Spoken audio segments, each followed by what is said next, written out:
أعوذ بالله من الشيطان الرجيم. بسم الله الرحمن الرحيم.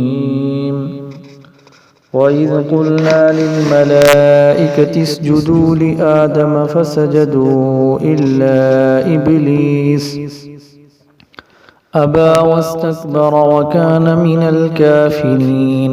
وقلنا يا آدم اسكن أنت وزوجك الجنة وكلا منها رغدا حيث شئتما ولا تقربا هذه الشجرة فتكونا من الظالمين. فأزلهما الشيطان عنها فأخرجهما مما كانا فيه وقلنا اهبطوا بعضكم لبعض عدو ولكم في الأرض مستقر ومتاع إلى حين. صدق اللہ العظیم. محترم معزز سامعین، السلام علیکم ورحمۃ اللہ وبرکاتہ. سورۃ البقرہ کی ان آیات میں فرشتوں کا آدم علیہ السلام کو سجدہ کرنا اور ابلیس کا سجدہ کرنے سے انکار کرنے کا تذکرہ ہے. جب آدم علیہ السلام کی فضیلت فرشتوں کے سامنے ظاہر ہوگی، آدم علیہ السلام کا علم کمال ظاہر ہو گیا، تو بطور امتحان کے اللہ تعالیٰ نے فرشتوں کو سجدہ کرنے کا حکم دیا. سب فرشتوں نے آدم علیہ السلام کو سجدہ کیا، مگر ابلیس شیطان نے سجدہ کرنے سے انکار کر دیا. یہ واقعہ تفصیل کے ساتھ سورہ صاد کے اندر، سورہ حجر کے اندر اور سورہ اعراف کے اندر آئے گا. یہاں پر واقعہ مختصر ہے. جو یہاں پر تفسیر کی بات ہے، سمجھنے کی بات ہے، وہ پہلی بات تو یہ ہے کہ یہ سجدے کا حکم جو تھا یہ سب فرشتوں کو بھی تھا اور اسی طرح ابلیس کو بھی تھا. اور جو یہ سجدہ تھا یہ سجدہ تعظیم تھا، سجدہ عبادت نہیں تھا، جو کہ پہلی شریعتوں میں جائز تھا. اور ہماری شریعت کے اندر سجدہ تعظیم بھی اور سجدہ عبادت بھی غیر اللہ کے لیے حرام ہے اور شرک ہے. اور اس چیز کو بالکل سختی سے منع کر دیا تاکہ شرک کا شائبہ تک، شرک کا شبہ تک بھی ختم ہو جائے. تو اب سجدہ نہ زندہ کو جائز ہے، نہ مردہ کو جائز ہے، نہ پیر کو جائز ہے، نہ اسی طرح کسی بزرگ کو. تو یہ سجدہ کرنا شرک ہو جائے گا. اس کی ہماری شریعت کے اندر سختی سے ممانعت کی گئی ہے. وَإِذْ قُلْنَا، اب ان آیات کا ترجمہ. وَإِذْ قُلْنَا، اور جب ہم نے کہا، لِلْمَلَائِكَةِ، فرشتوں کے لیے، اسجدوا لآدم، آدم علیہ السلام کو سجدہ کرو. فسجدوا، تو فرشتوں نے سجدہ کیا. الا ابلیس، مگر ابلیس نے انکار کر دیا. ابا کا معنی انکار کر دیا. واستکبر، اور تکبر کیا اس نے. تکبر کا معنی ہوتا ہے حق بات سے اعراض کرنا، حق بات کو نہ ماننا، آگے سے اکڑ جانا. وَكَانَ مِنَ الْكَافِرِينَ، اور وہ کافروں سے ہو گیا. یہاں سے دو باتیں ہمیں سمجھ آتی ہیں. اس واقعے سے دو باتیں ہمیں سمجھ آتی ہیں. ایک تو یہ کہ انسان اپنے آپ کو بڑا نہ سمجھے. بڑا سمجھنے کا کتنا بڑا گناہ ہے. ابلیس نے بھی اپنے آپ کو بڑا سمجھا، اپنے آپ کو بہتر سمجھا، تو کتنے بڑے گناہ میں ہو گیا کہ اللہ نے فرمایا وَكَانَ مِنَ الْكَافِرِينَ، کہ وہ کافروں میں سے ہو گیا.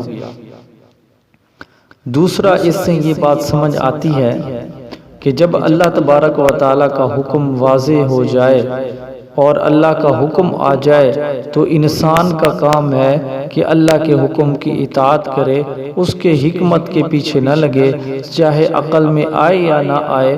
بندے کا کام اللہ کے حکم کی اطاعت اور فرما برداری ہے. تو ان آیات کے اندر صرف یہی چیز بیان کی گئی ہے کہ فرشتوں نے سجدہ کیا اور ابلیس نے سجدہ کرنے سے انکار کر دیا. جب انکار کر دیا تو قرآن پاک کے اندر دوسرے موقع کے اوپر آتا ہے کہ اللہ پاک نے اسے فرمایا کہ یہاں سے تو نکل جا، تو مردود ہے اور تجھ پر لعنت ہو قیامت کے دن تک. اور مزید جو ہے نا اس کی تفصیل آئے گی سورہ اعراف کے اندر، وہاں پر ہم پڑھیں گے۔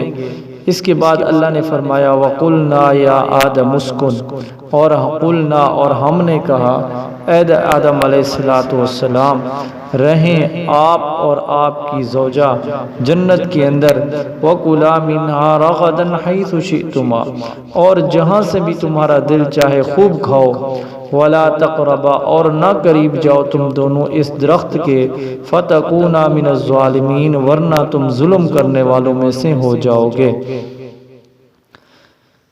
حضرت آدم علیہ السلام اور حضرت حوا علیہ السلام جنت میں رہنے لگے۔ اللہ نے ہر چیز کھانے کی اجازت دے دی، لیکن ایک مخصوص درخت تھا، اس کے کھانے سے منع کر دیا۔ مخصوص درخت کون سا تھا؟ اس کے بارے میں مختلف روایات ہیں، گندم کا بھی ہے، انگور کا بھی ہے، انجیر کا بھی ہے، اور بھی مختلف، لیکن کوئی ایسی پکی روایت نہیں ہے کہ جس کے اوپر بھروسہ کیا جا سکے، کیونکہ اس چیز کے بارے میں کوئی روایت نہیں آئی کہ جس کے اوپر خاص کیا جائے کہ یہی خاص درخت تھا۔ بہرحال اس کے بارے میں مختلف قول ہے۔ فَأَزَلَّهُمَا الشَّيْطَانُ، جب ان کو پتہ چل گیا، جب شیطان کو پتہ چل گیا کہ اللہ تعالیٰ نے انہیں ایک درخت سے منع کیا ہے، تو اس نے یہ معلوم کر لیا کہ لازمی اگر انہوں نے اس کے حکم کے خلاف ورزی کر لی تو اس پر اللہ کی طرف سے ان کے اوپر عتاب بھی آ سکتی ہے۔ تو شیطان نے بڑی گمراہ کرنے کی بڑی کوشش کی۔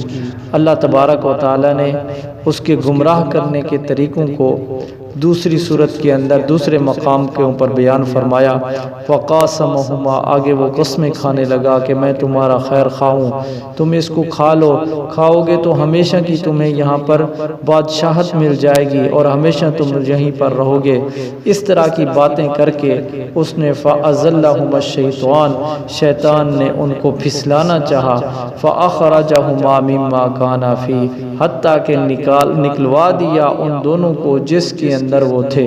وَقُلْنَا اهْبِطُوا، اور ہم نے کہا یہاں سے اتر جاؤ، بَعْضُكُمْ لِبَعْضٍ عَدُوٌّ، تم آپس میں ایک دوسرے کے دشمن ہوں گے، وَلَكُمْ فِي الْأَرْضِ مُسْتَقَرٌّ وَمَتَاعٌ إِلَىٰ حِينٍ، اور زمین کے اندر تمہارے لیے ٹھہرنا ہوگا، لیکن ایک زمانے تک نفع حاصل کرنا ہوگا، اور جب تک اللہ پاک چاہیں گے وہیں تک ہی انسان ٹھہرے ہوئے ہیں، میں بھی اور آپ بھی سارے اس وقت تک یہاں پر ٹھہرے ہوئے ہیں جب تک اللہ چاہیں گے۔